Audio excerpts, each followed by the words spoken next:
Hello, bienvenue sur L7 Finance, moi c'est Lucla. Sur cette chaîne, je te parle argent, finance, budget, mindset, positivité, investissement. Donc si l'argent c'est un sujet pour toi, que tu aimerais bien savoir comment ça marche, comment ça fonctionne, que tu aimerais en savoir plus, que tu aimerais en avoir plus, cette chaîne est pour toi. Abonne-toi et parlons finance. Je ne sais pas si tu es au courant, mais il y a une nouvelle qui a fait l'effet d'une bombe sur les réseaux sociaux. Usain Bolt, oui, Usain Bolt, le recordman du 100 mètres, du 200 mètres, 8 fois médaillé d'or aux Jeux Olympiques serait ruiné. Ruiné et comment? À cause de quoi? Parce qu'on l'aurait escroqué de près de 13 millions de dollars. Ouais.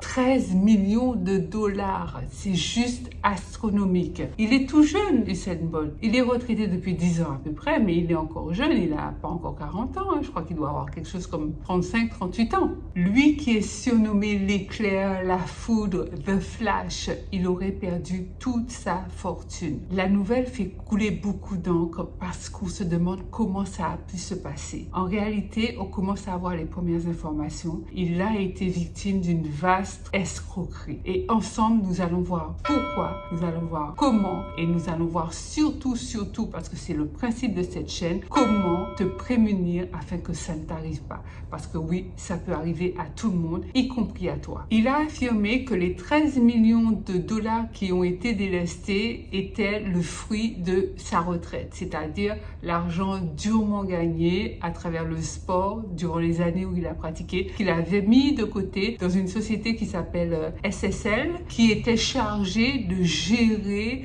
son patrimoine, ses biens, notamment son argent, et de le faire fructifier. Comment ça s'est passé? En fait, Usain Bolt avait déposé les prêts de 13 millions de dollars dans une société qui s'appelle SSL. C'est une société d'investissement privé qui était chargée de faire fructifier ce pactole. D'où est partie la fraude. Et la société se défend en disant qu'elle-même a été victime de cette fraude. Je te le disais tout à l'heure en ouverture de cette vidéo que Usain Bolt est 2 fois recordman du 100 mètres, du 200 mètres. C'est l'athlète le plus titré de l'histoire des Jeux Olympiques avec 8 médailles d'or. Donc il a accumulé de l'argent et qu'il a mis là parce qu'il savait très bien que sa carrière ne serait pas éternelle. La preuve, à son jeune âge, il est à la retraite depuis 10 ans. Il a mis cet argent dans cette société pour pouvoir en bénéficier au moment où il n'aurait plus la force de travailler. Mais qu'est-il arrivé à la fortune d'Usain Bolt? Pourquoi, selon moi, il y a vraiment très peu de chances qu'il récupère son argent? Comment cela a-t-il pu se produire et comment cela pourrait se produire à toi aussi si tu n'y prends garde? Donc j'ai mené ma petite enquête à mon niveau et j'en ai tiré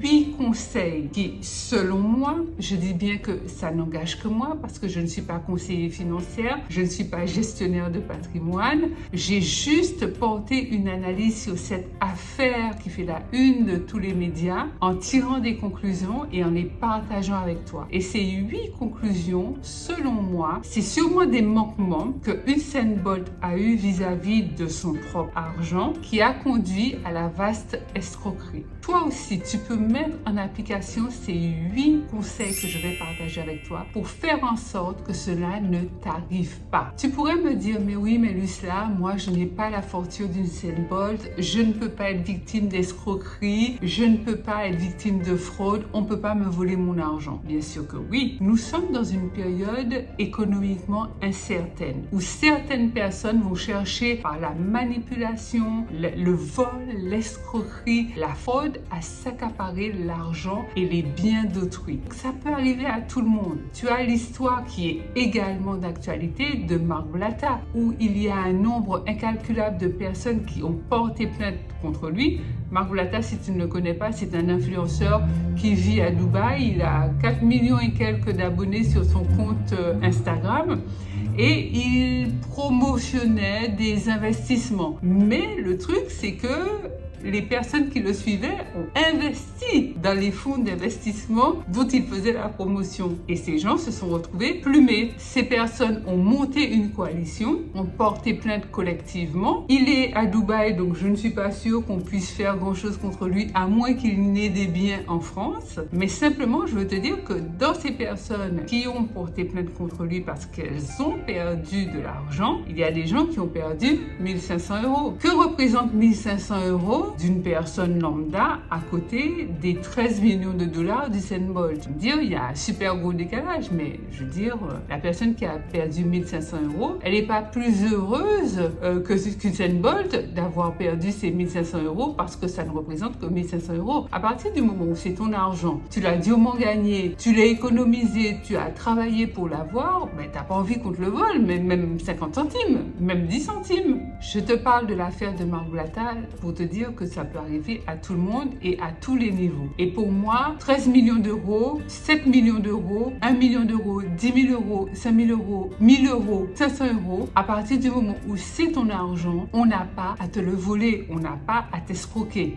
Pour cela, tu dois te prémunir. Et là, je commence par le premier conseil. Tu dois diversifier tes investissements. À partir du moment où tu investis, il ne faut jamais prendre ton argent pour le mettre dans un seul investissement. Pourquoi? Tout simplement parce que le risque zéro n'existe pas. À partir du moment où tu investis de l'argent, zéro risque, c'est pas possible. Si on te dit ça, on te ment. Qu'est-ce que j'appelle la diversification? Alors, quelle que soit la source d'investissement que tu choisis, que ce soit l'immobilier, par exemple, en immobilier, il y a énormément de niches. Donc, tu vas pas te mettre à faire que de la colocation ou te mettre à faire que du saisonnier ou que du nu. D'ailleurs, petite parenthèse, pendant le Covid, je connais des gens qui ne faisaient que du saisonnier, donc de la location pour les touristes. Que s'est-il passé pendant le Covid?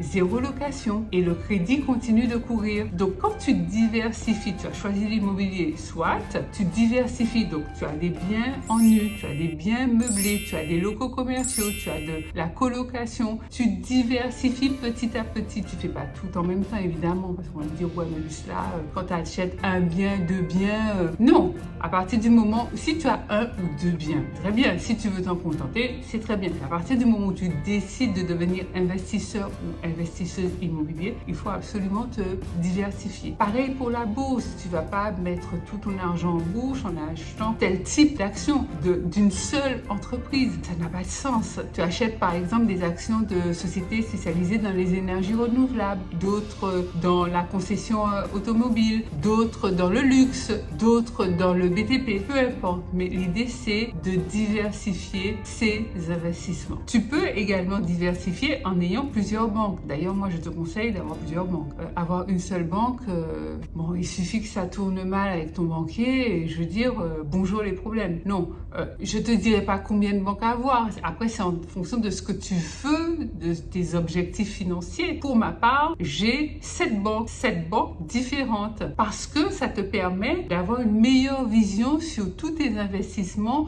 Tu sais que telle banque est liée à tel type d'opération, telle autre banque c'est pour tel autre type d'opération, tu y vois plus clair. Pareil pour les pays. Donc les investisseurs avisés, les businessmen, les businesswomen recommandent toujours de ne pas travailler avec une seule devise. Par exemple, nous c'est l'euro, d'avoir aussi une ou plusieurs banques dans des pays étrangers. Ça peut être les États-Unis avec le dollar, ça peut être le Japon avec le yen ou peu importe. Mais ne pas fonctionner qu'avec une seule devise et ta propre devise au cas où.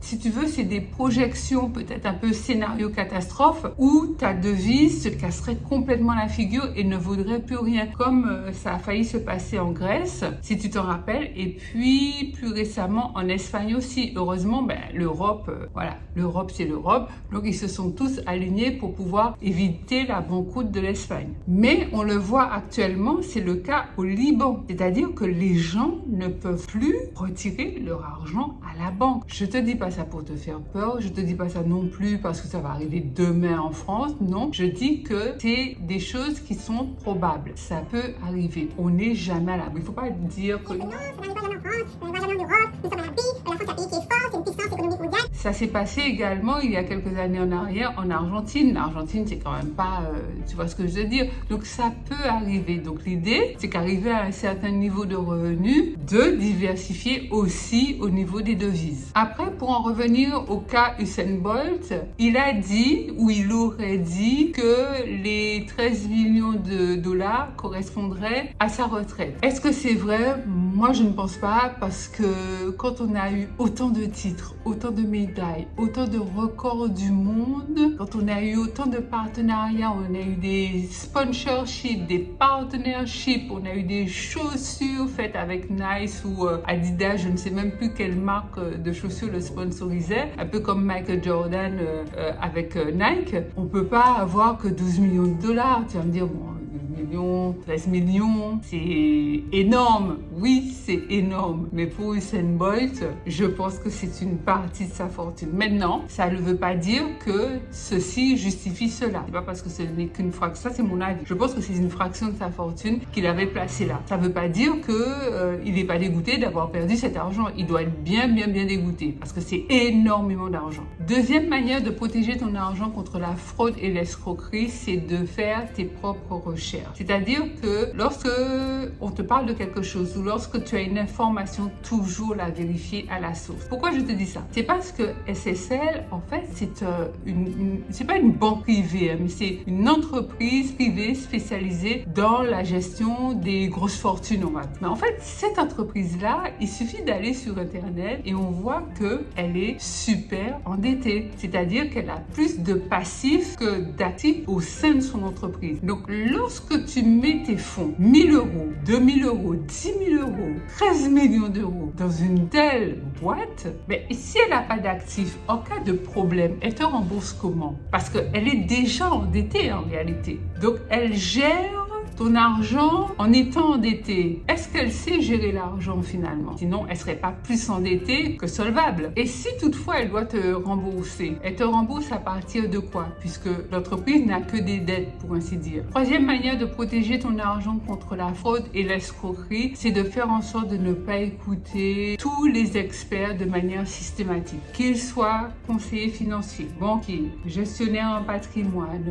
experts en placement, peu importe. N'écoute pas systématiquement tout ce qu'on te dit. Analyse, pèse le pour et le contre avant de prendre ta décision. Il y a un truc qu'on ne pense jamais à demander à un banquier. Tu sais, les banquiers, généralement, ils aiment bien te conseiller. Hein? Ah oui, ils aiment te conseiller. Pourquoi? Parce qu'ils ont des commissions sur les produits qu'ils te vendent, entre guillemets. Lorsqu'ils te vendent un produit d'épargne, ben, ils sont commissionnés. Lorsqu'ils te vendent une action, ils sont commissionnés. Et souvent, ils vont chercher à placer certains produits, certains types d'assurance vie, certaines actions. En fait, c'est pas ta rentabilité qui les intéresse, c'est la rentabilité de la banque. Il y a une question qu'on pose jamais au banquier, c'est lorsqu'un banquier te propose une action par exemple, X, lui demander est-ce que lui, il a investi dans cette action X? Est-ce qu'il en a? Combien il en a? S'il te dit qu'il en a, quand est-ce qu'il a investi? Combien il a investi? Combien ça lui a rapporté? Quel est le taux de rendement? Pour qu'il puisse te répondre de manière assez fluide s'il a lui-même investi. Si c'est une bonne affaire, pourquoi il n'investit pas lui? Je te dis le banquier, mais ça peut être toutes sortes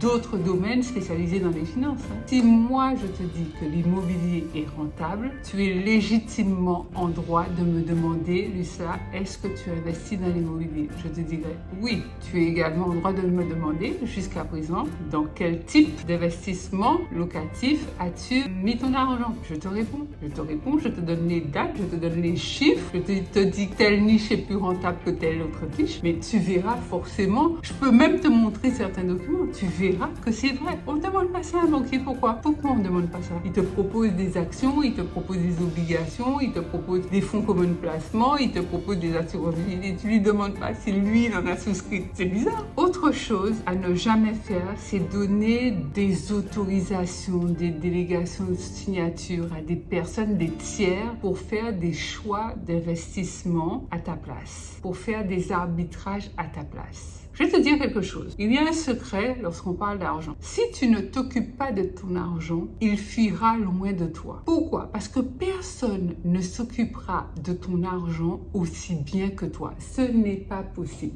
personne n'aura le même engouement, le même intérêt à faire fructifier ton argent que toi-même. Faut pas se mentir. C'est pour ça que plein d'acteurs, de chanteurs ont perdu de l'argent. Ils accordaient toutes sortes d'autorisations, de délégations, de signatures, etc. Et bien, un jour, ils sont tombés sur quelqu'un de peu scrupuleux qui a signé un gros chèque à leur place et qui s'est barré avec l'argent. Tu ne t'intéresses pas à ton argent, voilà, tu l'as perdu. Quatrième conseil, n'investis pas plus que ce que tu es prêt à perdre. Pourquoi? Parce que je te le disais tout à l'heure, le risque zéro n'existe pas, mon ami. Si on t'a dit ça, on t'a menti. Quel que soit le niveau d'investissement que tu feras, quelle que soit la source d'investissement pour laquelle tu opteras, le risque zéro n'existe pas. N'investis pas non plus l'argent dont tu pourrais avoir besoin demain. L'argent de ton loyer, de tes courses, par exemple, ça n'a pas de sens d'aller investir cet argent-là puisque tu en auras besoin. Tu investis l'argent dont tu n'as pas besoin, je dirais, sur une période de 3 à 5 ans minimum. Cinquième conseil pour protéger ton argent contre la fraude et l'escroquerie, reconnais la banque pour ce qu'elle est, pas plus. La banque et le compte ou les comptes que tu as dans une banque te servent à stocker de l'argent. Sur ton compte courant, c'est pour payer tes charges. Pour l'épargne, c'est pour atteindre tel objectif, réaliser tel projet, investir dans tel domaine, sécuriser si jamais tu peux avoir une urgence à régler, un compte au cas où, comme je l'appelle. Mais une banque, c'est ça. Et puis, au-delà de ça, il faut savoir, mon ami, qu'une banque, c'est un commerce. Ton banquier, c'est un commerçant que cherche à faire un commerçant. Il cherche à vendre. Il cherche à vendre pour avoir du profit. C'est aussi simple que ça. Ne demande pas à ton conseiller d'agir avec toi comme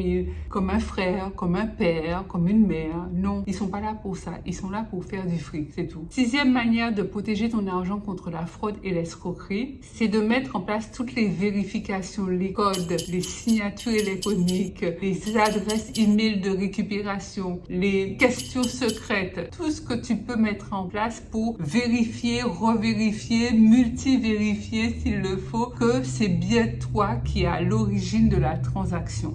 Normalement, toutes les banques, au jour d'aujourd'hui, doivent te proposer ces sécurités à haut niveau. Toutes les banques, toutes les plateformes financières, même au-delà, les réseaux sociaux le font aussi pour verrouiller l'identité de la personne. Septième conseil, tu dois garder un œil sur ton argent et sur tes investissements de manière générale. Comme je te disais dans un point précédent, si tu ne te soucies pas de ton argent, il fuira loin de toi. Tu dois checker ton compte tout le temps, régulièrement. Personnellement, moi, je regarde mon compte en banque tous les jours. Je te dis bien tous les jours. Pas tous mes comptes, mais les comptes principaux, oui, tous les jours. Et quand j'ai des comptes annexes que j'utilise pas beaucoup, à un moment, je me dis, tiens, il faut que j'aille regarder ce qui se passe. Tu dois te préoccuper de tes comptes. Tu dois te préoccuper de tes investissements si tu en as et tu devras t'en préoccuper lorsque tu en auras. J'ai une de mes amies qui a eu un problème où on a fait des paiements frauduleux sur son compte. La cyberfraude existe, hein. Donc on a dû récupérer ses coordonnées de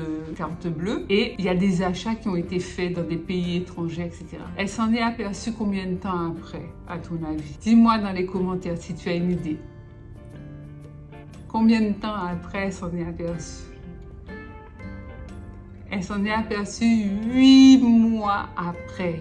8 mois. Imagine, ils ont eu le temps de se servir, de se resservir, de se resservir jusqu'à atteindre la somme de 11 000 € de dépenses frauduleuses sur son compte. Donc en fait, oui, ces fraudes-là, ça existe et ça peut arriver à tout le monde. Du moins, à ceux qui ne se préoccupent pas de leur argent, qui se maintiennent trop éloignés de la vue sur leur argent, de la gestion de leur argent. Si elle avait checké son compte en banque, ne serait-ce qu'une fois par semaine, une fois, je dis même pas comme moi tous les jours, une fois par semaine, elle se serait aperçue qu'il y a eu un paiement bizarre, 2 paiements bizarres, 3 paiements bizarres dans la semaine. C'est qu'en fait, comme la carte n'a pas été bloquée, les prélèvements, les achats frauduleux ont continué. Dès que tu vois un achat bizarre qui est passé sur ton compte avec ta carte, qu'est-ce que tu fais? Tu appelles ta banque. Que fait ta banque? Elle bloque placard. Donc ça arrête tout. Mais quand tu vois pas, quand tu ne sais pas, tu arrêtes quoi? Ce qui s'est passé pour monsieur Usain Bolt, c'est que son équipe, ou lui, ben, moi je pense que c'est plutôt son équipe, parce qu'il doit avoir des gestionnaires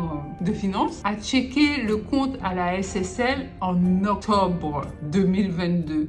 Oh my God! Et ils ont rechecké en janvier, là, il y a quelques jours. Je crois que c'est il y a peut-être une semaine que ça s'est produit. Et c'est là où ils se sont aperçus que la somme avait disparu. Du moins, il reste 7 000 €, 7 000 $ sur le compte. Ce que je veux dire, c'est qu'en regardant plus souvent, dès qu'il y a la moindre anomalie, tu t'en aperçois. Parce que les 13 millions de dollars n'ont peut-être pas été prélevés d'un seul coup. Ils l'ont peut-être été en plusieurs fois. Peut-être qu'ils l'ont été d'un seul coup aussi. Hein. Mais si ça avait été checké toutes les semaines par exemple et que d'une semaine à l'autre ben, l'argent disparaît, on sait que ça s'est passé telle semaine. Mais là on se dit ça s'est passé entre octobre et janvier. La police y investigue parce que je suppose qu'il y a la brigade des fraudes. Enfin ça s'est passé en Jamaïque donc je sais pas comment ils sont organisés. Peut-être qu'il y a une répression des fraudes, peut-être qu'il y a une brigade qui s'occupe de ce genre de fraude. En fait là ils doivent investiguer sur 4 mois pour pouvoir mener des recherches rapidement, pour gérer le problème rapidement,